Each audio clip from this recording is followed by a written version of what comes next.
Transformation of sentence. অর্থ ঠিক রেখে বাক্য পরিবর্তন। Affirmative sentence to negative sentence. Affirmative sentence: I shall always remember you. আমি সর্বদা তোমাকে মনে রাখব। নেগেটিভ করতে অ্যাফার্মেটিভ বাক্যটিকে পুনরায় বসাই। বাক্যে অক্সিলারি ভার্ব পাচ্ছি শ্যাল।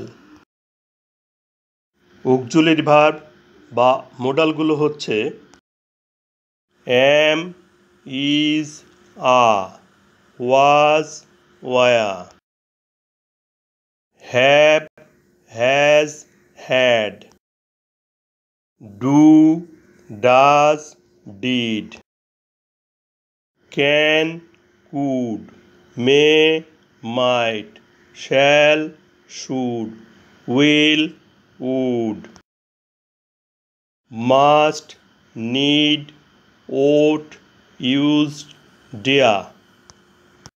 এই 24টি অক্সিলারি ভার্ব বা মোডাল।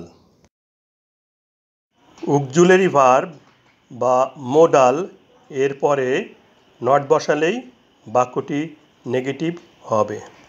তাহলে শ্যাল অক্সিলারি ভার্ব এর পরে নট বসালেই নেগেটিভ হওয়ার কথা। কিন্তু এই বাক্যে অ্যাডভার্ব অলওয়েজ আছে। অলওয়েজ অর্থ সর্বদা। অলওয়েজ এর নেগেটিভ হবে নেভা, অর্থ কখনো না। বাক্যটিকে নেগেটিভ করতে অ্যাডভার্ব অলওয়েজ এর স্থলে নেভা বসাই। যেহেতু এই বাক্যে নেগেটিভ শব্দ নেভা বসেছে, এই জন্য এই বাক্যে আর নট বসবে না। এই বাক্যে ভার্ব আছে রিমেম্বার, অর্থ স্মরণ করা। রিমেম্বার এর অপোজিট ভার্ব ফরগট, অর্থ ভুলে যাওয়া। বাক্যের অর্থকে ঠিক রেখে নেগেটিভ করার জন্য ভার্ব রিমেম্বার এর স্থলে অপোজিট ভার্ব ফরগট বসাই।